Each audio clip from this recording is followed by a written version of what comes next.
সংসদে যাবে? আমি বললাম তোমার কি মনে হয় আপনাকে পেশাব করতে যত সময় লাগে,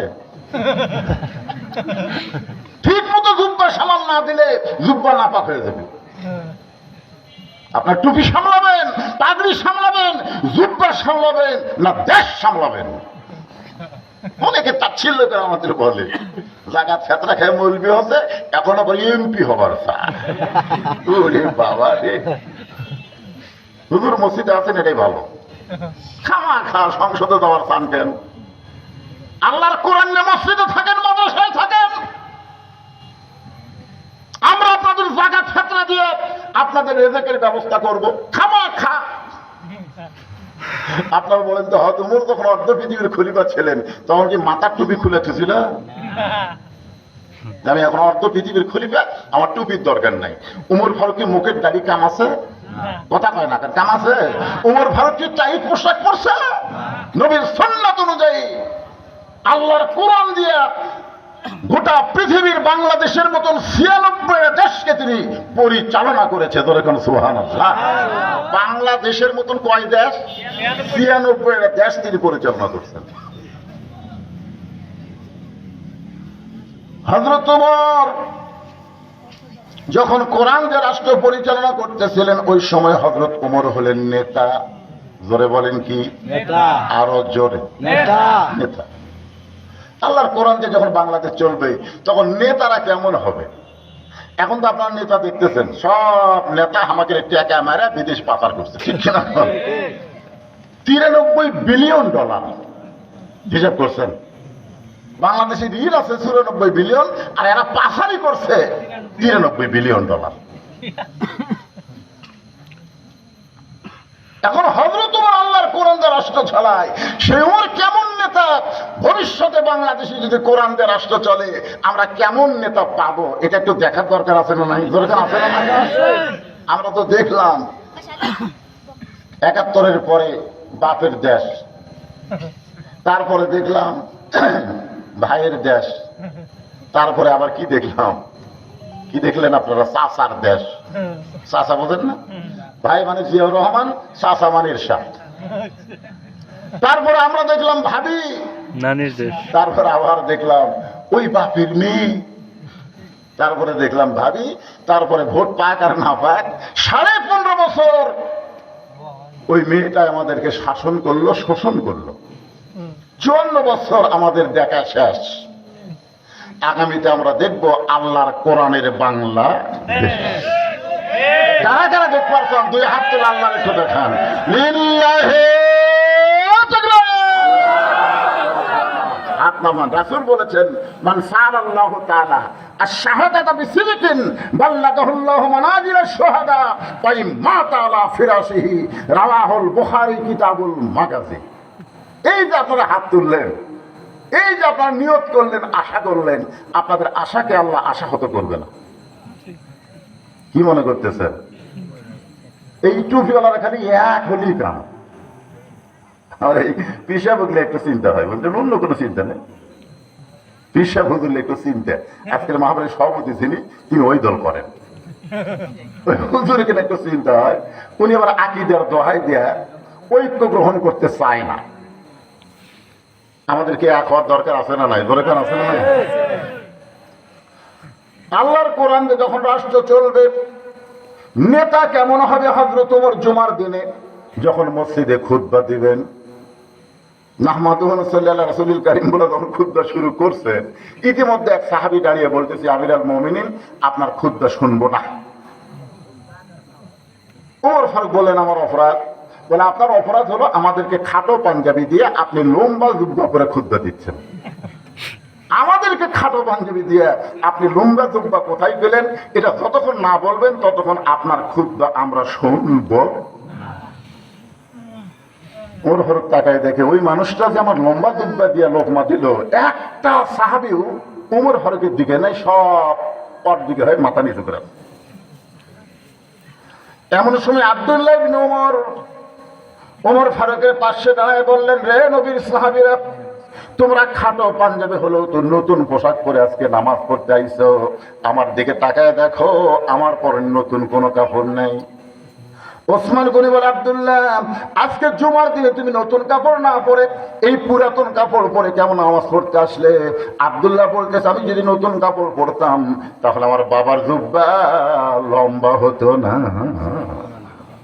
তোমরা সবাই যখন ঘুমাইছিলে তখন আমার বাবা চোরের মতন চুপি চুপি আমার ঘরের দরজায় আমাকে ডাক দিল, আব্দুল্লাহ। আমি ঘুম থেকে চেতন করে দেখি বাবার হাতে একটা পাঞ্জাবি। আমি খুশি হয়ে বললাম, নেতার ছেলে তো, লাভ আছে। বাইতুল মাল থেকে আমার একটা দিছে, আর একটা আমার দিয়ে রাইছেন। ওমর ফারুক আল্লাহর কোরআন থেকে তেলাওয়াত করলেন, ইন্নাল্লাহা ইয়ামুরুকুম আন তুআদ্দুল আমানাতি ইলা আহলিহা ওয়া ইযা হাকামতুম বাইনান নাস আন তাহকুম বিল আদল। জোরে কোন সুবহানাল্লাহ। ওমর ফারুক বলেন, আব্দুল্লাহ রে, এই পাঞ্জাবিটা আমি আমার ভাগে পড়েছে, পরে দেখে এত ছোট, এইটা পরে আগামীকাল জুম্মায় খুদ্া কেমনে দিব? তোর পাঞ্জাবিটা তুই আমারে দান করে দে বাবা। আমার পাঞ্জাবিটা গভীর রাত্রে বাবাকে দিলাম। বাবা তার পাঞ্জাবি আমার পাঞ্জাবি একত্র করে লম্বা জুব্বা বানায়া সেই জুব্বা পরে বাবা খুদ্া দেয়। এখন বলো, খুদ্া শোনা যায় কি না যায়? সমস্ত সাহাবীরা বলতেছে, আল্লাহর কোরআন যে যখন রাষ্ট্র চলবে, এমন ভালো মানুষ কি মুসলমান নেতা হিসাবে পেয়ে যাবে? কি মনে করতেছেন যাই তাই? এমপি জানানোর আগে চিন্তা করা লাগবে। সামনে যদি কোনো মসজিদ পড়ে আর সেই মসজিদের ইমামতি যদি আমার ভাগ্যে পড়ে, যদি মুসলিমরা কয় আপনি এমপি ইলেকশন করবেন, তার নামাজ পড়ান, আপনারা বলেন তো সব তার থেকে মুসলি বলবেন? আগে দেখবে এমপির চেহারা, মাথার টুপি আছে, মোহাম্মদ ইউনুসের মতন চাচা নয়, বর্তমান যিনি প্রধান উপদেষ্টা, ওনার চেহারা দেখলে মেয়ে মরদ বোঝা কঠিন, কাপড় খোলা ছাড়া। কথা কন না কেন রে ভাই? পুরুষের একটা চেহারা আছে রে বাবা। আমার এক সম্পর্কে খালা হয়, আমাকে একদিন বলতেছে, বাজান তোর খালাতো বোনকে বিয়ে দেওয়ার পরে তো শান্তি নাই। আমি বললাম কেন? বলে এমন একটা জামাই পাইছি শাকিব খানের মতো। কার মতো? শাকিব খানের মতো, খুবই সুন্দর। রাস্তা দিয়ে যখন যায় প্রত্যেকটা রাস্তার মেয়েরা ওর দিকে তাকায়। আমার মেয়েটা খুব মন খারাপ। আমি বললাম, আপনার মেয়ের মোবাইল নম্বর আছে?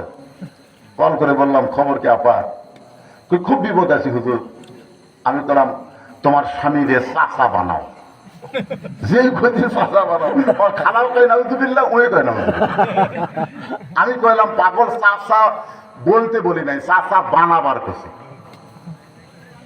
বুঝাই যখন দিলাম, আমার কথা মতো তার স্বামীকে হাত পাও ধরে দাঁড়িয়ে রাখাইছে। এখন দাঁড়িয়ে 4 আঙ্গুল হয়ে গেছে। এখন রাস্তা দিয়ে স্বামী যায়, একটা মেয়েও স্বামীর দিকে তাকায় না। 2-1টা মেয়ে তাকালে, চাচা আসসালাম আলাইকুম, কেমন আছে? আপনার কি মনে করেন মরদ মানুষের চেহারা আছে না? কথা কান্না কানা আছে না? একটু মনোযোগ দিয়ে শুনবেন। আল্লাহর কোরআন থেকে মানুষ মরে গেছে, আয়াতে কারিমা তেলাওয়াত করি, সে আয়াত নিয়ে আপনাদের সামনে তাফসীর হচ্ছে। আর মাদ্রাসার নাম হলো খাদিজাতুল কুবরা রাদিয়াল্লাহু তাআলা আনহা। জোরে খান সুবহানাল্লাহ। সুবহানাল্লাহ। মক্কা যখন বিজয় হলো,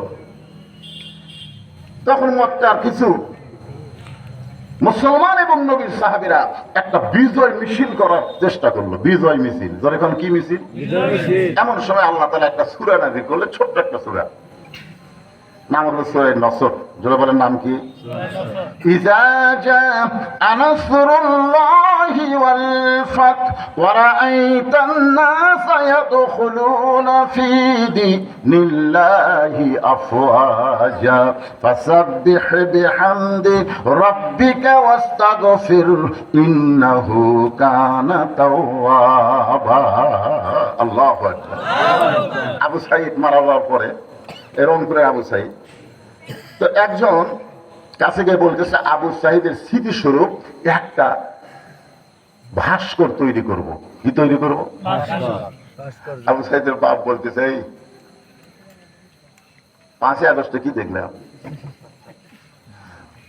বাংলাদেশে 12,000 টাকার জন্য একটা মা তার সন্তানকে বিক্রি করে, আর সেই বাংলাদেশের 400 কোটি টাকা খরচ করে মনে মনে মূর্তি বানাইছিল। ধরে কোন কথা, হে কথা বলে, একটা মূর্তি আছে না, ওরা বানায় ভাস্কর্য।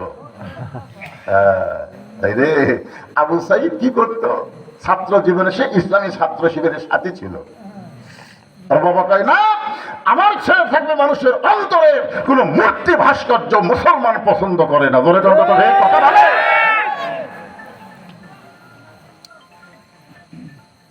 মোবাইল সাউন্ড থাকলে অফ করে দিবেন। আমাদের বাংলাদেশে আমরা বিজয় লাভ করেছি, একে বলা হয় দ্বিতীয় স্বাধীনতা। এই বিজয়ের পরে নাহিদ আর আসিফ দুইজন হয়েছে উপদেষ্টা। ধরে করার কথা ঠিক কিনা? অধিকার চায় সরকার হয়ে গেছে। এরকে বিরুদ্ধে যা লিখতেছে ভাই, আফসোস লিখ। ধরে কোন কি চাইলে অধিকার হয়ে গেল সরকার, এখন গাড়ি পায় বাড়ি পায়। হায় হায় হায় হায়। আমি আসিফ নাহিদকে বলতে চাই, বাংলাদেশের 1400 ছাত্র জনতা জীবন দিয়েছে তোমাদের আনন্দের জন্য না, বরং ফাসাব্বিহ বিহামদি রাব্বিকা ওয়াস্তাগফির। যারা বলেন সুবহানাল্লাহ। কি সংস্কারের দোহাই দিয়ে তোমরা সিয়ার কয়েক দিয়ে ঘুরে দাও। বাংলার মানুষ যদি স্বৈরাচারকে চালাতে পারে, তোমাদের নামাতেও একদিন লাগবে না। ধরে কথা বলো।